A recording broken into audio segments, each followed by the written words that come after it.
Hello student, today we are going to start with a new topic, that is anatomy of flowering plant. In the previous chapter we have already studied about morphology of flowering plant.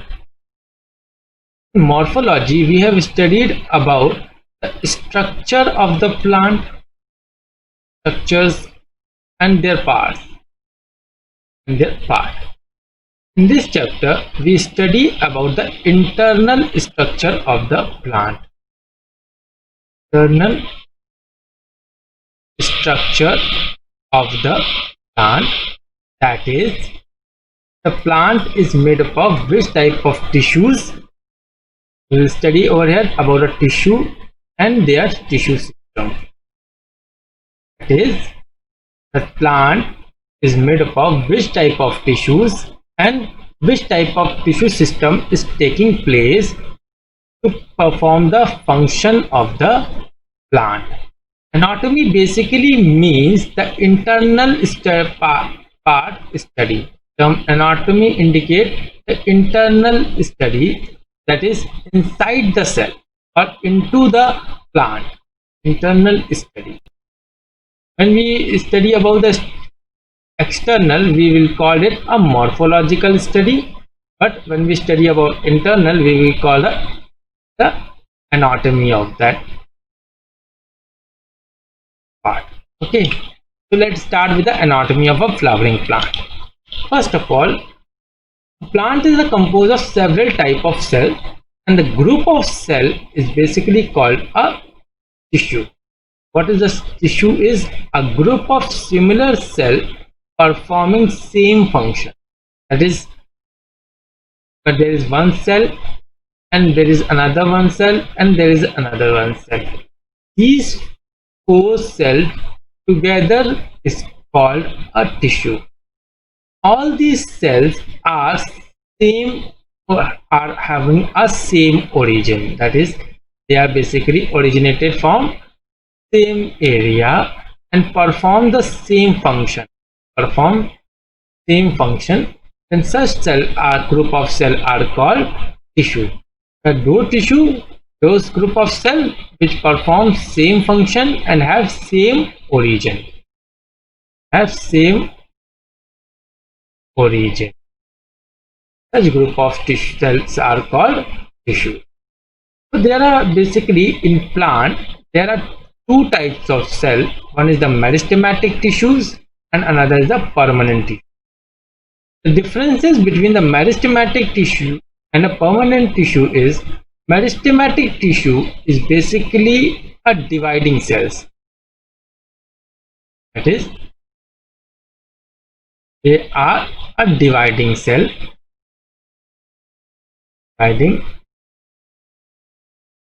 So the cell division is take place in the meristematic tissue. We will see a cell division in meristematic tissue. All the growth which will be seen in the plant is basically due to the presence of a meristematic tissue.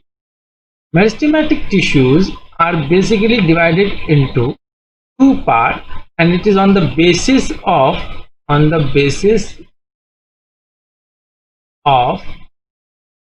origin,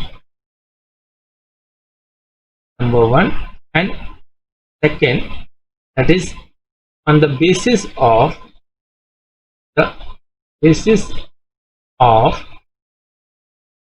origin and on the basis of location. Okay. So these are the two areas from the meristematic tissues are found. If we consider on the basis of origin, then those tissues which are originate at the beginning is called a primary meristematic tissue, and those which originate later after primary, that is called a secondary meristematic. We will discuss in detail. And on the basis of origin, they are basically of three types. One is apical, that is, it is found at the tip of the plant, whether it is root tip or a shoot tip. Intercalary, and the third most important is lateral. So these are the three areas where the plant's meristematic tissues are found: apical, intercalary, and lateral. Whether it is in root or we consider it in shoot. Okay, I'm writing over shoot. So in shoot we found all the three areas, while in root mostly we found an apical and a lateral. Intercalaries are not being found in the root system. While the permanent tissues are divided into two groups. One is simple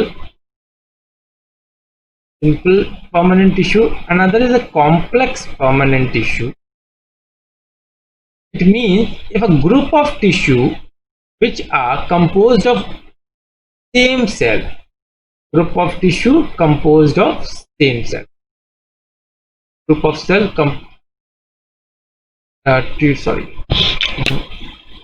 group of cell or tissue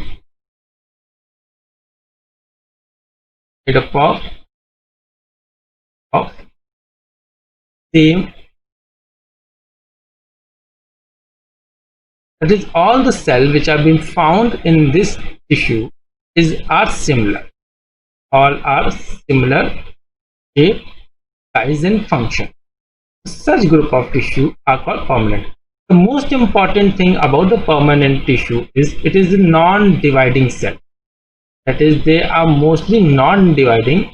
That is, there is no cell division is seen over here.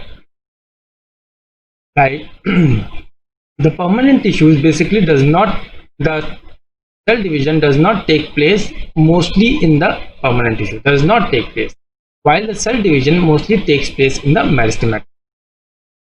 So these two tissues, it is basically permanent tissues, are found in the outer area which is called a dermal, and in the middle area that is called a ground tissue. So these both belongs to a simple permanent tissue, and these vascular tissues are basically a complex tissue.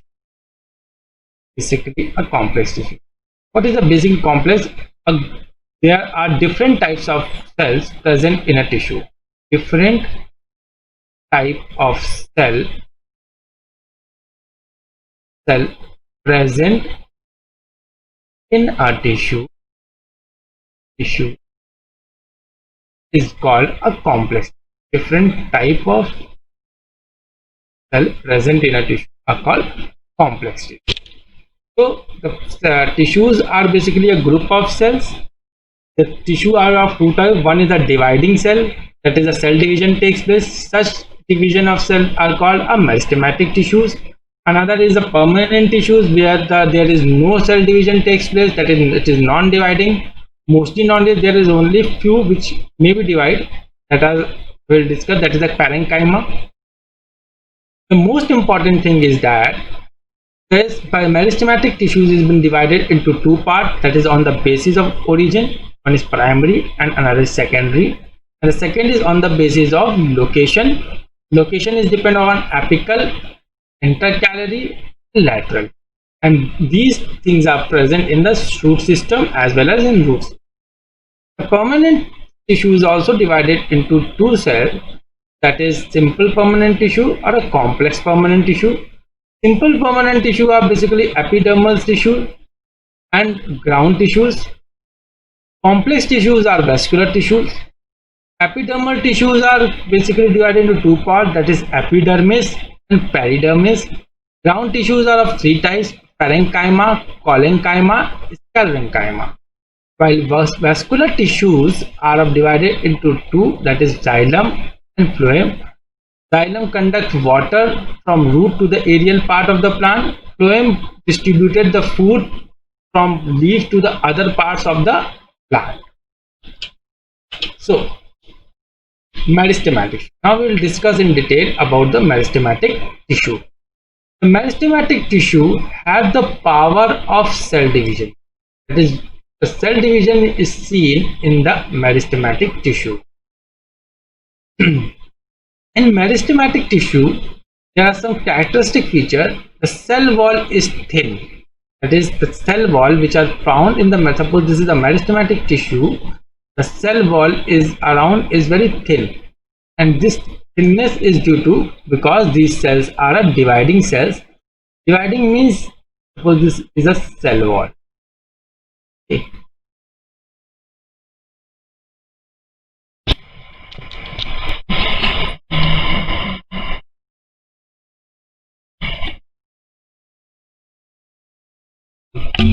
So let's see what do you mean by meristematic tissue. This is your cell. There is a very thin layer around it, very thin layer.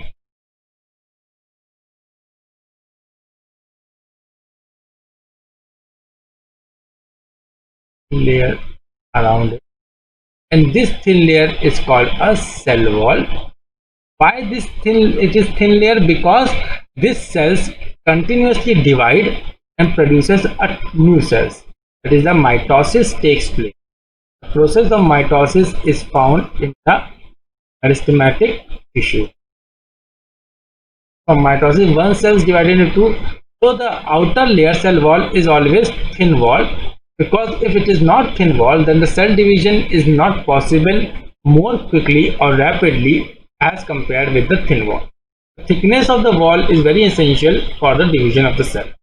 Another important thing is, though there is no intercellular spaces. Intercellular spaces means the space between two cells. Suppose the cell is in spherical in shape. Okay. Let's suppose this is a cell, and look at this. This is another cell.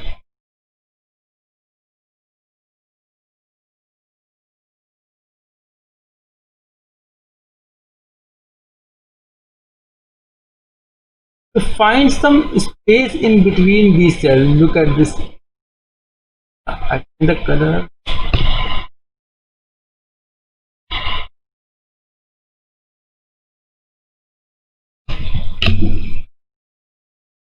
These are the spaces in yellow color.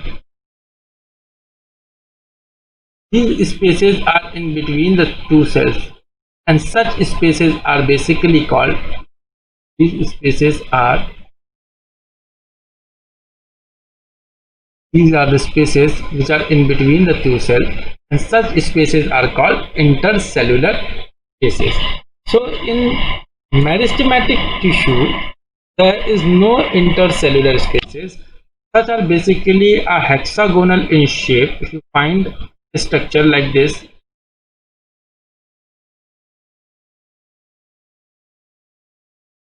another cell is attached like this, this another cell is attached like this, another cell is attached like this. So what we found, this is cell 1, cell 2, cell 3, cell 4. All these 4 cells are together, and in between them there is no intercellular space. That is, there is no space between from one cell to another cell. So this type of presentation is always seen in the meristematic tissue. In meristematic tissue, there is no intercellular space. The third important thing is that there is an abundant cytoplasm. That is, the space of the cytoplasm is large, and these spaces contain a nutritive element.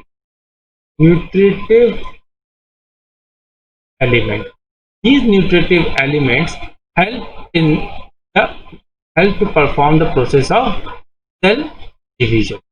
Cell division requires nutrition. Nutrients are required, and these requirement is filled from by cell itself. So these cytoplasms are too much in space or in large, and also very dense.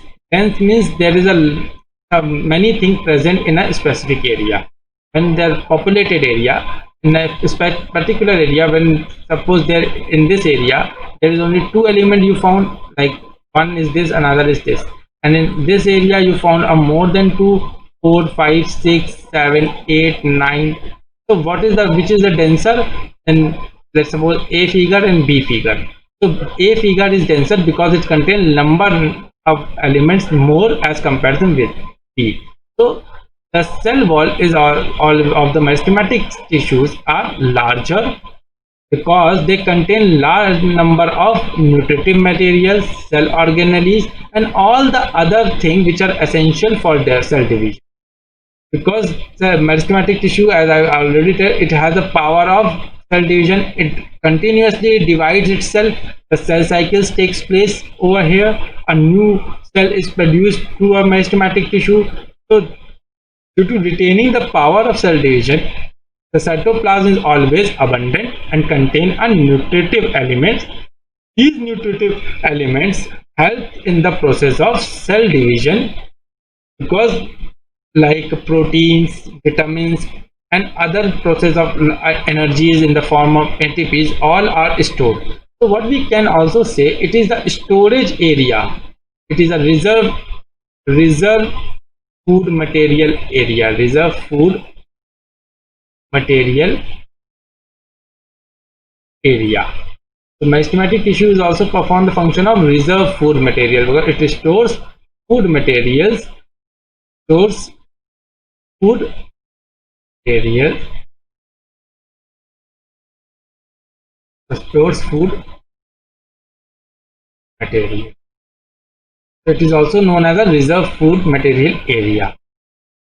The meristematic tissues are been divided into two parts. That is, one in the position or the location where it is found. Another is the origin, that is when it was originated. First we will discuss about the position. The first position is the apical meristem, lateral meristem, and the intercavity. Let's suppose we take the example of a root.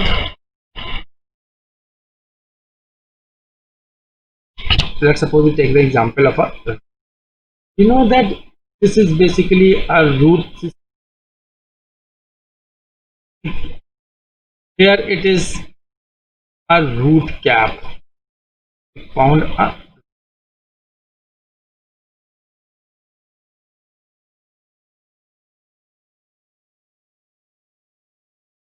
so this area, it is called the apical area.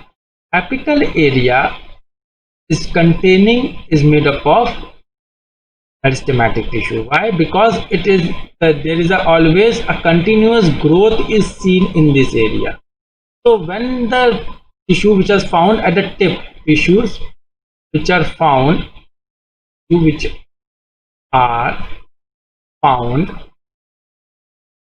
at the tip of root or shoot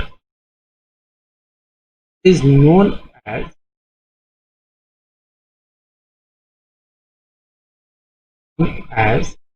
apical meristem. Apical meristem.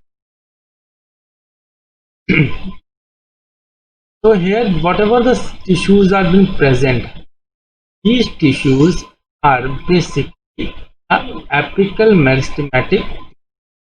We found when I was drawing this tissue, you see that I left some space in between. Okay. Left something.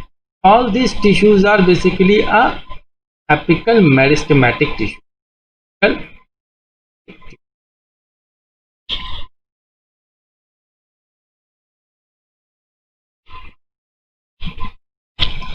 look at this area where I have left some spaces. In this area, there is another tissue which are present over here.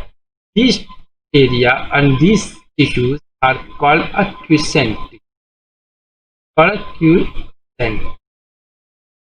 These are basically temporary non-dividing tissue. Temporary non-dividing.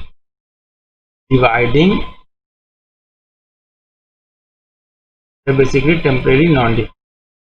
So what does it mean? It means that there is a regular division is seen at the tip of the root, by which the growth is always be seen in the root and it is moving apart. Okay.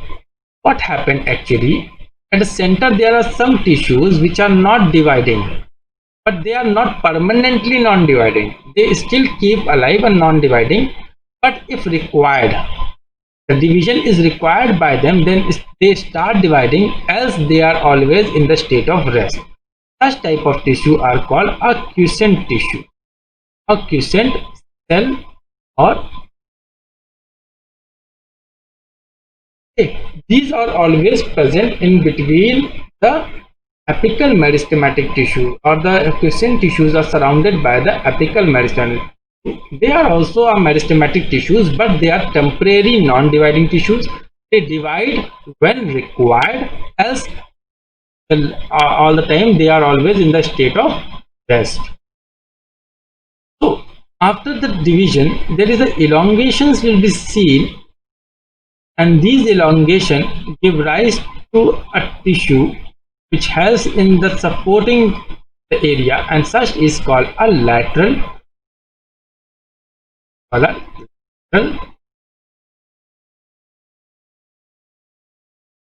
So they help in the elongations of the tissue, and lateral tissue helps in the elongations of the tissue, while the apical tissues help in the formation of a new tissue and growth of the tissue. And this is always seen in the root system, but in shoot system there is something different from the root. What is basically in shoot system? Let's suppose I just take a stem over here. This is a stem. From the stem there is the another branches are being growing. In between branches you found a bud is being taking place. Okay. Or we can say another example, that is we take a shape of a gram. Okay. After a day, when we keep a gram or in water, what we found, there is a outgrowth is being seen in white color, like this. The outgrowth is being seen in white color like this. New outgrowth, we can change the color of this.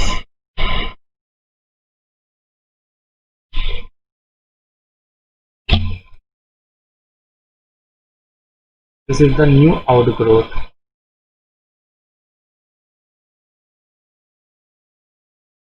So this new outgrowth is basically called a plumule. What is the plumule is? It's a new outgrowth. When they are growing, the plumule lateral becomes take a part of a stem. Initially, these plumule are a new growth, and that is why they are considered as a primary meristem. They are considered as a primary because the growth is, when a new growth is comes, that is called a primary meristem. That is, the origin is here. If the growth is new, or the first beginner growth of a cell from the tip of a root or a shoot, then it is called a primary meristem. When these growth are elongated and give rise to a stem, and lateral from the stem, suppose this growth, this plumule lateral becomes a stem. Okay, and from the stem there is another growth take place. This arises from the node, and from this node there is a rise of the branches or a rise of the leaves. So this is the formation of a leaf. So there is a growth. Such growth is called a secondary growth, which grows later. That is not a new cells, because actually already the cells has been grown up, and the initial formation of a new cell is being taking place. The initial formation is always considered a primary meristem, that is the beginner, and when another formation, that is nodes, from nodes the new leaves have been arising, that is basically considered as a secondary. So the root, if we go on the shoot system, what we found, there is a new growth is being seen, and these new growth where at the tip of the shoot, That is, if you look at the stem, this is the tip. The tip of the shoot is called apical, while the lateral growth, which is elongated parallelly, this is called a lateral meristem. So growth in plant is largely restricted, specialized of active cell division called meristem. Is when the growth is always been is specific, that is, it is limited, it is not found in everywhere, and the area where is the division is taking place, that is, there is formation of new cells is been taking place, that particular cells group of tissue called a meristem. It has been divided into three parts. The number one is the apical meristem. These are the meristem which occurs at the tip of the roots or the shoot and produces primary. That is, if we go on the root system, then there is always a tip, whether it is a main branch tip, that is this area, or the area from where the branches will be arise, that is this area. We go on the branches, what we see, these are the tip area. This area is called the apical meristem, because a new growth will be taking, or the growth of a plant is being seen. Intercalary meristems are one which occur between the mature tissue.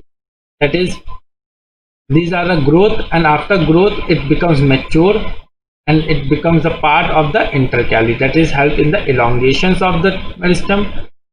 Then lateral meristems occur in mature region of root and shoot and appear later than primary meristem.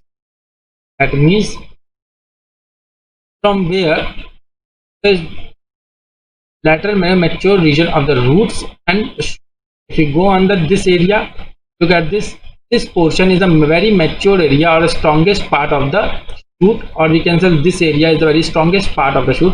This is composed of the lateral meristem. So basically what we can find in the initial stages, when the plant is being grown, initial stages, in the initial stages, first the apical meristem take place. Apical meristem takes place. Cells of the apicum or a tissue of the apical meristems is converted into intercalary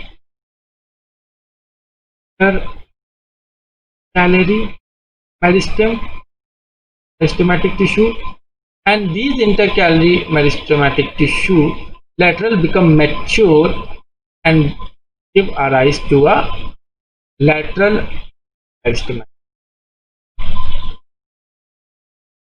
So when a new cell is being formed and that new cells arises from a group of cells, these group of cells are basically called an apical meristematic. After some time, when another new cell is formed, the latter one become an intercalary meristematic tissue, and after that, when it become mature, it attain the position of lateral meristematic. So depending upon the ages or the time passed by the formation of a cell, the position of the meristematic change. The first starting days it is apical, after that it becomes intercalary, and after intercalary that group of cell is attain the position of a lateral meristematic tissue. So finally we have ended up with a meristematic tissue. I hope you understand it very well, and we will continue with the permanent tissue in our next lecture. If any doubt arises with this, please kindly ask and discuss it in detail. Thank you very much.